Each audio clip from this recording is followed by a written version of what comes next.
দীর্ঘ ১৭ বছর পর বড় পর্দায় ফিরছেন টেলিভিশন এবং সিনেমার পরিচিত মুখ মেহের আফরোজ শাওন। মুস্তাক আহমেদের প্যারাসাইকোলজি বিষয়ক উপন্যাস নীল জ্যোৎস্নার জীবন অবলম্বনে নির্মিত সিনেমায় অভিনয় করছেন তিনি। শাওনের বিনোদন জগতে শুরুটা ছিল ১৯৮৯ সালে ইবনে মিজান পরিচালিত চলচ্চিত্র আলাল দুলাল। এ শিশু শিল্পী হিসাবে অভিনয়ের মাধ্যমে সেখানে তিনি অভিনয় করেছিলেন তৎকালীন খ্যাতিমান নায়িকা সুচরিতার ছোটবেলার চরিত্রে। তবে তিনি আলোচনায় আসেন শিশু শিল্পীদের জাতীয় সাংস্কৃতিক প্রতিভা অন্বেষণ প্রতিযোগিতার নতুন কুড়িতে বিজয়ী হওয়ার পর। তার নামের সঙ্গে একাধারে জুড়েছিল নৃত্যশিল্পী, সঙ্গীতশিল্পী ও অভিনয় শিল্পী। গুণী নির্মাতা হুমায়ুন আহমেদের অধিকাংশ নাটক এবং সিনেমায় অভিনয় করেছেন তিনি।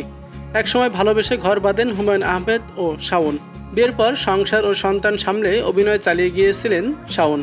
তবে ২০১২ সালে হুমায়ুন আহমেদের প্রণয়নের পর আর অভিনয়ে দেখা যায়নি তাকে। মাঝে মাঝে গানে পাওয়া গেলেও অভিনয় আড়ালেই থেকেছেন। ১৭ বছরের বিরতি ভেঙে বড় পর্দায় ফিরছেন অভিনেত্রী। অভিনয় করছেন ফখরুল আরফিন খানের নীল জ্যোৎস্নায়। নীল জ্যোৎস্না সিনেমায় অভিনয়ের বিষয়টি নিয়ে সংবাদ মাধ্যমে শাওন জানান, দীর্ঘ ১৭ বছর পর সিনেমায় অভিনয় করছেন তিনি।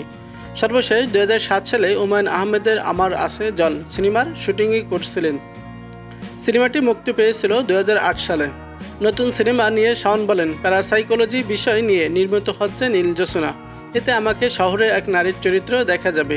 গল্প চরিত্র পছন্দ হওয়ায় কাজটির সঙ্গে যুক্ত হওয়া। দীর্ঘদিন পর সিনেমার শুটিং করব, তবে প্রযোজক ও পরিচালকের পলিসিগত কারণে এখনই সিনেমা কিংবা আমার অভিনীত চরিত্রটি নিয়ে বিস্তারিত বলতে চাই না। সিনেমায় ১৭ বছর পর ফিরলেও ১৩ বছর পর অভিনয় করছেন শাওন। তিনি ২০১১ সালে সর্বশেষ অভিনয় করেছিলেন স্বর্ণ কলস নাটকে। নাটকটি রচনা ও পরিচালনা করেছিলেন হুমায়ুন আহমেদ। আজ ৫ জুলাই ঢাকায় নীল জ্যোৎস্না সিনেমায় নিজের অংশের শুটিংয়ে অংশ নেবেন শাওন। সিনেমাটি তৈরি হচ্ছে মুস্তাক আহমেদের প্যারাসাইকোলজি বিষয়ক উপন্যাস নীল জ্যোৎস্নার জীবন অবলম্বনে। শাওন ছাড়াও এই সিনেমার বিভিন্ন চরিত্রে অভিনয় করছেন তারিক আনাম খান, ইন্তেখাব দিনার, পার্থ বড়ুয়া, SM নাইম প্রমুখ। আরও আছেন পশ্চিমবঙ্গের অভিনেত্রী পাওলি দাম। নীল জ্যোৎস্না নির্মাতা ফখরুল আরফিনের চতুর্থ সিনেমা। এর আগে তিনি বানিয়েছেন ভুবন মাঝি, গন্ডি ও JK ১৯৭১।